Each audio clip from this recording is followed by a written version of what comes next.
I didn't mention I've also been reading this. It's a collection of Buddhist scriptures by Conze, I believe, who's, I think, from the start some kind of,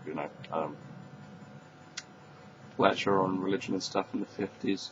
I wanted this as mainly to read sort of Buddhist sutras and stuff like that, but it's more of a collection of very wide range of different texts from over like 1,000 years, including stuff like the Tibetan Book of the Dead, for instance. That was really interesting to read.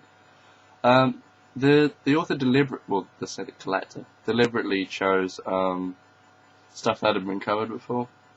So there's a lot of things in there that, like for instance, you go for like the opposite school to the one that's been covered before. I don't know if that still reflects in today's knowledge of Buddhism, but it did seem to be quite adverse to a lot of stuff I'd read, as in maybe it's not mainstream Buddhism in a lot of places, which is a bit of a concern reading it.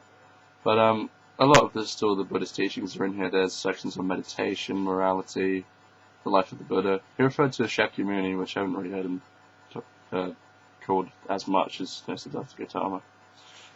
Doctrines. And then there's even a whole section like magical powers and stuff, so as you can see it's quite unusual. I put this up for a few pounds on Amazon. It's quite a ratty little copy, it does look good on my shelf.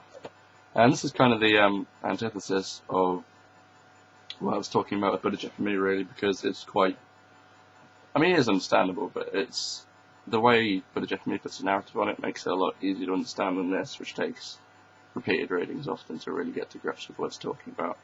However, I read it on the bus, and I enjoyed it, so really into Buddhism, worth checking out, but there's probably better books out there for learning the same lessons. Thanks.